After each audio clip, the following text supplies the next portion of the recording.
ये कार्यक्रम सत्य घटनाओं से प्रेरित है। जिनके साथ ये घटनाएं घटी उसकी वास्तविकता उन्हीं तक सीमित है। भूत प्रेतों और असामान्य विषयों के होने पर चैनल कोई दावा नहीं करता और न ही प्रोत्साहन करता है।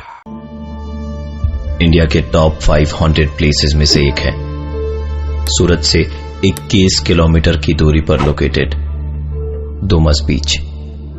सोचिए कैसा होगा अगर आप बीच पर घूम रहे हैं और ऐसा लगे जैसे रेत के अंदर से कोई आपके पैरों को खींच रहा हो। ऐसा ही कुछ अनुभव किया है बहुत सारे लोगों ने जो डुमस बीच गए। कुछ लोग हैं जो इन सारी बातों का मजाक उड़ाते हैं, पर कुछ ऐसे भी लोग हैं जिनके साथ डुमस बीच पर कुछ ऐसा हुआ कि वो अब बीच का नाम सुनते ही डर जाते हैं। उन्हीं में से एक है प्रिया, जो पेशे से तो वकील है पर डुमस बीच गई पैरानॉर्मल एक्टिविटीज पर रिसर्च करने, जो उसका शौक भी था। प्रिया अपनी इस ट्रिप के हर एक लम्हे को रिकॉर्ड कर रही थी। यहां आए उसे 5-6 घंटे से ऊपर हो गए थे, पर अभी तक उसने यहां कुछ भी ऐसा महसूस नहीं किया जिससे वो कह सके कि ये बीच सच में हॉन्टेड है।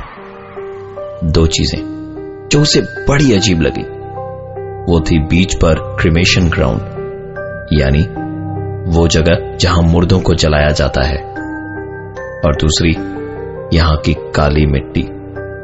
शायद ये दोनों चीजें ही हैं जो इस जगह को डरावना बनाती है। अदरवाइज प्रिया को ये बीच बाकी के सी बीचेस की तरह ही लग रहा था। जब से प्रिया यहां आई थी उसे तलाश थी एक बच्चे की जो इस बीच पर बलून बेचता है, क्योंकि उसने इंटरनेट ब्लॉग्स में पढ़ रखा था कि इस बच्चे से अगर लोग बलून खरीदते हैं तब तो ठीक, पर अगर खरीदने से मना कर दे तो उनके साथ कोई ना कोई हादसा जरूर होता है, क्योंकि ये बच्चा उन आत्माओं में से एक है जिसे इस बीच पर लोगों ने कई बार देखा है।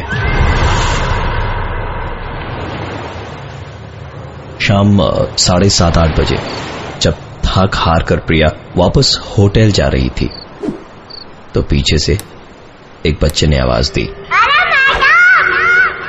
बलून को लेती जा।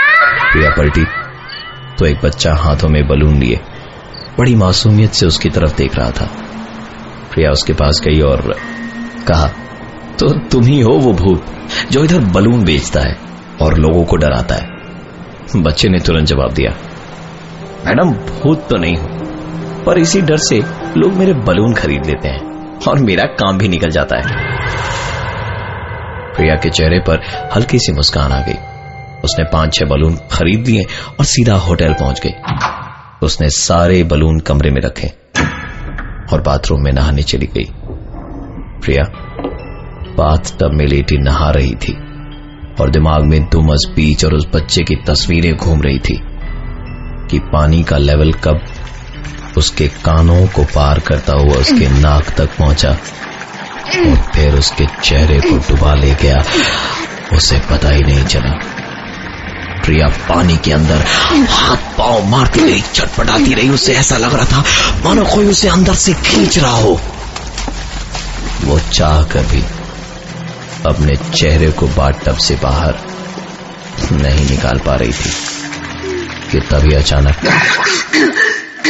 प्रिया तुरंत बाथटब से बाहर निकली और अपने कमरे में आ गई।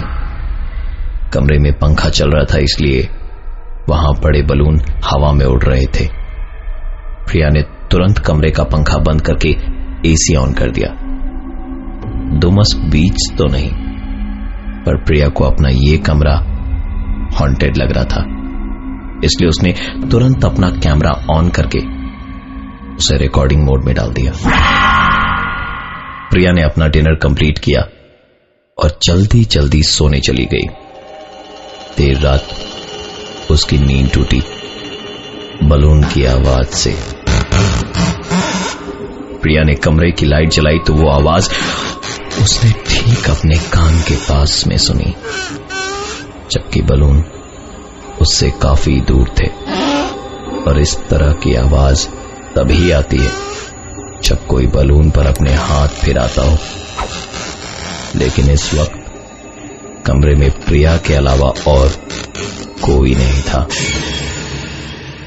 उसने तुरंत अपनी हेयर पिन निकाली और एक एक करके सारे बलून फोड़ने शुरू किए। जब उसने आखिरी बलून फोड़ा तो एक आवाज उसने अपने कानों में साफ साफ सुनी। प्रिया ने तुरंत अपना वीडियो कैमरा चेक किया तो देखा जब वो आखिरी बलून फोड़ रही थी तब कोई ठीक उसके पीछे खड़ी थी। प्रिया जिस पैरानॉर्मल एक्टिविटी पर रिसर्च करने आई थी वो उसके सामने था।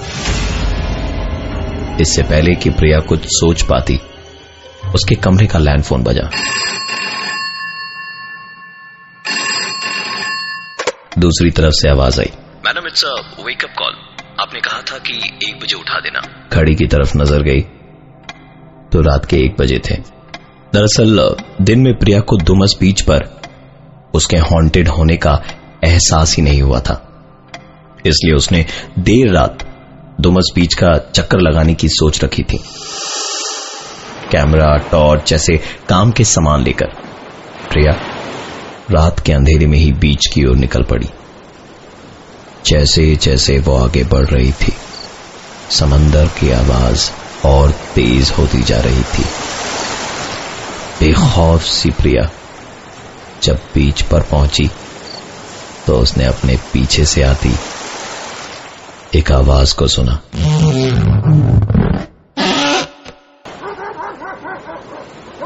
प्रिया जैसे ही पलटी कि कुछ कुत्तों ने उसे दौड़ाना शुरू कर दिया। दौड़ते दौड़ते पलटकर प्रिया ने टॉर्च की रोशनी में देखा तो उसे कोई कुत्ता नजर नहीं आया, पर कुत्तों की आवाज जरूर आ रही थी। भूतों से जितना डर प्रिया को नहीं लगता था उससे ज्यादा उसे कुत्तों से लगता था, इसलिए वो तब तक दौड़ती रही जब तक वो आवाजें बंद नहीं हो गई। थोड़ा आगे बढ़ने पर प्रिया को एक आदमी मिला जो वहां के शमशान का चौकीदार था। देर रात अकेली लड़की को इस कदर बीच पर घूमता देख उसने कहा, बेटी वापस चली जाओ, जगह सेफ नहीं है। सुनकर प्रिया ने कहा, चाचा बस वही तो पता लगाने आई हूं कि भूत प्रेत यहां हैं भी या नहीं। चाचा ने कहा, बेटी सालों से मैं यहां काम कर रहा हूं, आज तक मैंने यहां भूत नहीं देखा, पर हां जब से ये खबर फैली है कि डुमस बीच पर भूत प्रेत हैं तब से यहां लोगों का आना जाना बढ़ गया है। प्रिया ने वहां चाचा के साथ बैठकर करीबन 1 घंटे तक इस बीच और इससे जुड़ी भूत प्रेतों की घटनाओं को लेकर बात करी और इस बीच चाचा ने उसे 1 कप चाय भी पिलाई। काफी देर चाचा से बातचीत होने के बाद प्रिया वापस होटल की ओर जा ही रही थी कि तभी उसे लगा जैसे कोई पीछे से उसकी तरफ टॉर्च से लाइट मार रहा हो। पलट कर देखा तो ये उसका वहम नहीं बल्कि हकीकत था। प्रिया के कदम न चाहते हुए भी उस टॉर्च की रोशनी की ओर बढ़ने लगे। धीरे धीरे वो समंदर के इतने नजदीक आ गई थी कि समंदर की लहरें उसके पांवों को छूने लगी। वो और आगे बढ़ती गई, इतना आगे कि पानी उसकी कमर तक आ गया था। और तभी एक ही झटके में पानी उसके कमर से उठकर उसकी गर्दन तक आ गया और घुटने तक उसके पांव जमीन के अंदर थे। पानी धीरे धीरे चढ़ता ही जा रहा था। प्रिया छटपटाती रही, तड़पती रही। उसने हाथ पैर मारने शुरू किए और देखा तो पाया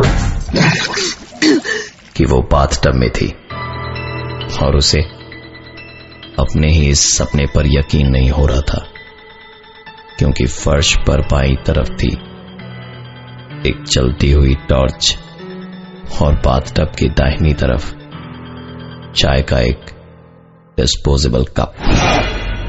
बाथरूम से जब वो बाहर निकली तो उसने हवा में उड़ते हुए बलून्स देखे, ठीक वैसे ही जैसे उसने अपने सपने में देखा था।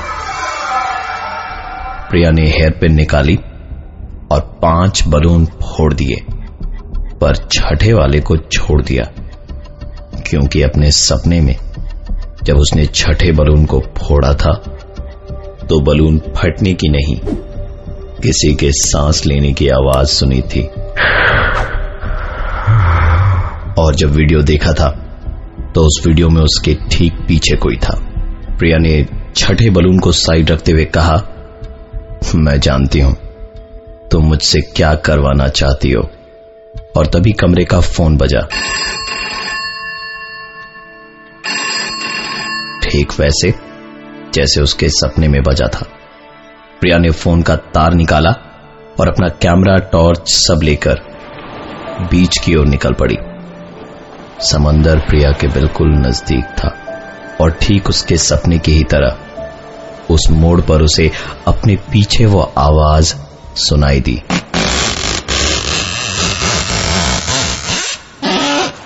इस बार प्रिया ने पलट कर नहीं देखा, थोड़ा और आगे गई तो ठीक उसके सपने की तरह उसे अपने पीछे भागते हुए कुत्तों की आवाज सुनाई दी।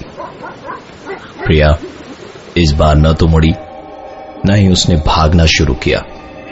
वो सारी गलतियां जो उसने अपने सपने में करी थी, वो उन सारी गलतियों को इस बार अवॉइड कर रही थी। थोड़ा आगे गई तो उसे शमशान घाट के वही चाचा दिखाई दिए। प्रिया ने कहा, क्यों चाचा, आपकी चाय तो तैयार हो गई होगी। चाचा ने कहा, तैयार हो गई है, पियोगे क्या? इस बार प्रिया ने कहा, नहीं चाचा, मुझे देर हो रही है, वापस जाना है। समंदर की आवाज अब प्रिया से धीरे धीरे दूर जा रही थी। उसे उसके पीछे से आती हुई टॉर्च की रोशनी भी दिखी, लेकिन इस बार वो पलटी नहीं और सीधा होटल जाकर अपना लगेज पैक किया और रिसेप्शन में बैठकर सुबह होने का इंतजार करने लगी। प्रिया ने इंटरनेट ब्लॉग पर पढ़ा था कि बीच पर एक बच्चे से बलून खरीदने पर सब ठीक होता है, पर अगर आप खरीदने से मना कर दो तो आपके साथ होते हैं कई सारे हादसे।